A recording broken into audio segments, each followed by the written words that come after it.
안녕하세요. 토요미스테리 디바제시카입니다. 세계적으로는 자신이 전생을 살았었다고 주장하는 사람들이 굉장히 많이 있어요. 근데 사실 성인들이 여기저기서 주워 들은 것도 많고 그러다 보니까 내가 예전에 이런 인생을 살았었다, 어디의 왕자였다, 사실 이런 이야기는 주작일 수 있잖아요. 그런데 글도 읽지 못하고 말도 제대로 할 수 없는 어린아이가 만약 자신의 전생을 기억한다면, 게다가 그 이야기가 실제 과거의 상황과 딱 맞아 떨어진다면 여러분 그 이야기 믿을 수 있으실까요? 오늘은 자신의 과거를 기억하는 아이들에 대해서 이야기해 볼까 해요. 자, 첫 번째 아이입니다. 시리아에 살고 있는 하산이라는 아이예요. 이 사진은 참고 사진일 뿐입니다. 하산은 4살짜리 어린아이입니다. 아이가요, 어렸을 때부터 말을 조금 늦게 배웠어요. 또래 아이보다요. 하지만 장난꾸러기이고 노는 걸 좋아하는 그냥 아주 평범한 아이였던 거죠. 어느 날 엄마가 아이가 말을 좀 늦게 하는 게 너무 걱정이 돼가지고 열심히 말을 가르치고 있었어요. 그러면서 엄마가 이 하산의 자신의 사진을 보여주면서 하산아, 이게 누구지? 라고 물어봤는데 하산이 이 아주 평범한 질문에 충격적인 대답을 내놓게 됩니다. 하산은 사진을 보면서 모하메드 라고 다른 이름을 얘기하는 거예요. 아니, 자신한테 다른 이름을 붙인다는 게 엄마로서는 좀 이해할 수가 없잖아요. 그래서 엄마가 다시 물어봐요. 이게 누구라고? 모하메드. 이상해요. 아이의 무슨 상상 속의 친구도 아니고요. 그쵸? 자, 그런데 그것뿐만이 아니었어요. 말을 잘하지 못하는 아이였는데도 불구하고 어느 날 엄마에게 와서 엄마, 나 죽기 싫어 라고 얘기를 하기 시작하는 거예요. 죽는다라는 표현은 아이들이 이해할 수 있는 개념의 표현이 아직 아니거든요. 그런데 엄마한테 죽고 싶지 않다고요? 그러면서 아이가 실제로 감정적으로 두려움에 떨기도 하고요. 엄마는 불안해졌어요. 계속 엄마가 이해할 수 없는 얘기들을 하니까요. 그래서 아이를 병원으로 데리고 갑니다. 아이는 4살밖에 되지 않았고요. 그리고 아이가 병원에서 심리 검사를 받게 되는데요. 병원에서는 하산에게 가장 네가 그리고 싶은 것을 그려보라고 하면서 그림 심리 치료를 시작합니다. 자, 그런데 하산이 여기서 거기에 자신의 모습을 그리기 시작해요. 그런데 그 문제가 뭐였냐면 하산의 그림에서 뭔가 아이들의 생각에서 나올 수 없는 것을 발견합니다. 바로 이런 거였어요.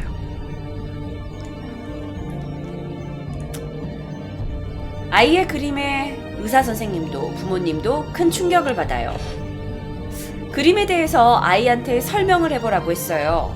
누가 봐도 나무가 있고 집이 있고 구름이 있는 일반 그림이긴 하지만 이건 누가 봐도 이상한 모습이잖아요. 뭔가 머리에 도끼 같은 게 박혀있는 모습이라고 할까요? 아이가 생각할 수 있는 그림이 아닌데요.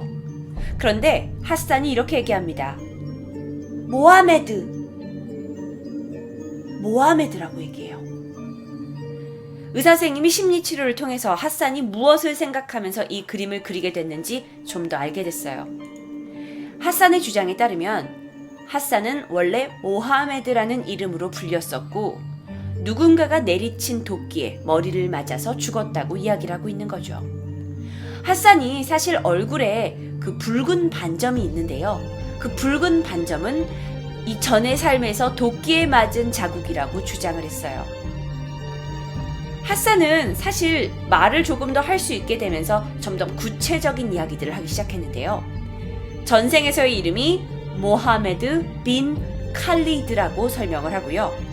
전생에서 살고 있던 마을은 마다야 마을이라고 이야기를 하기 시작했어요. 너무나 구체적인 이야기들이잖아요. 자, 그러면서 자신이 전생에 살았던 집은 갈색으로 된 집이었고 2개의 화분이 걸려 있었고 집 앞에는 테이블과 의자가 놓여 있었다고 얘기해요. 그리고 그곳에서는 2개의 화분이 놓여 있었다고 아주 구체적인 걸 기억합니다. 아니, 4살밖에 되지 않은 아이가 이렇게 자신이 가보지도 않은 집을 매우 구체적이고 논리적이게 설명하는 게 정말 이상하잖아요. 그래서 부모는 반신반의하는 생각으로 마다야 마을이라는 것을 찾아보게 됩니다. 그런데 마침 이 집에서 얼마 떨어지지 않은 곳에서 마다야 마을이라는 이름이 지명이 발견이 된 거예요. 그래서 부모가 그곳을 찾아가게 되죠. 자, 그 마을 속을 둘러보던 핫산의 부모는요, 핫산이 설명했던 집과 비슷한 집을 발견하게 되면서 소스라치게 놀라게 됩니다. 핫산의 말대로 이곳은 갈색으로 된 집이었고요. 집 앞에는 의자와 테이블이 놓여져 있었고 2개의 화분이 놓여져 있었습니다. 4살밖에 되지 않는 아이가 도대체 어떻게 한 번도 오지 않은 이 집의 공간에 대해서 구체적인 부분까지 설명을 할 수 있었을까요? 겨우 4살이에요. 글도 읽을 줄 모르고 인터넷 검색조차 하지 못해요. 핫산의 부모님은 놀랐지만 그 집을 방문해 보기로 했어요. 그리고 그 집에 들어가서 혹시 이 집에 모하메드라는 사람이 살고 있진 않았는지 물어봅니다. 그런데 그 집 주인이 모하메드는 내 아들이에요. 그런데 4년 전에 집을 나간 후에 한 번도 모습을 보지 못했다고 얘기해요. 실정을 알아보니까 모하메드는 4년 전 출근한다고 나가서는 실종이 됐어요. 그리고 현재까지 그의 생가가 완전히 불투명한 상태였고요. 자, 이 모하메드의 실종 사건을 담당했던 그 마을의 그 경찰이 소식을 듣고 핫산을 찾아오게 됩니다. 뭔가 핫산이 알고 있다고 생각했어요. 조금이라도 그 모하메드 실종 사건에 대해서 어떠한 단서를 얻고 싶어 했죠. 그런데 핫산은요, 경찰이 물어보는 모하메드에 관련된 사건에 대해서 모든 전말을 실토합니다. 정말 놀랬던 건요, 모하메드가 경찰에게 이 동네 근처에 모하메드가 매장된 위치, 그리고 모하메드를 살해한 살해범까지 알려주게 돼요. 실제로 마다야 마을의 한 언덕에 핫산이 저곳에 모하메드가 살해당해서 묻혀있다는 지점이 있었어요. 그래서 그곳에 가봤더니 그곳에서는 4년 전 실종된 모하메드의 유골이 발견됩니다. 그리고요, 더 중요한 건 이 유골의 발견의 문제가 아니라 누가 모하메드를 죽였냐는 거예요. 그래서 경찰이 가까운 마을 사람들을 먼저 모아놓고 누가 이 중에서 모하메드를 죽였는지 아이에게 물어보기 시작했어요. 그때 아이가 한 남자를 지목합니다. 모하메드는요, 그날 출근하기 위해서 밖에 나갔어요. 그런데 이 마을에 살고 있는 한 남자가 찾아온 거예요. 그리고 돈을 빌려달라고 요청합니다. 모하메드는 당시에 그렇게 부자가 아니었기 때문에 돈이 없다, 빌려줄 수 없다고 이야기했는데 이 작은 사건에서 말다툼이 벌어지게 됩니다. 그런데 자신에게 돈을 빌려주지 않고 말다툼까지 한 이 모하메드에게 앙심을 품고 도끼로 모하메드의 머리를 찍어서 죽여버리게 된 거죠. 그리고 그 시체를 인적이 드문 마을 뒷산에 매장하게 됩니다. 4살밖에 되지 않은 핫산, 그리고 핫산이 부모에게 말한 이 전생의 집과 마을 모두 일치했고요.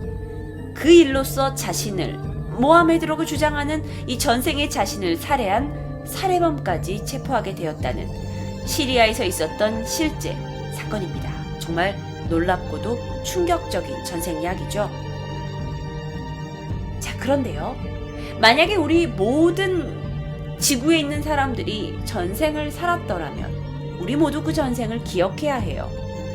그런데 왜 핫산만 전생을 기억했던 걸까요?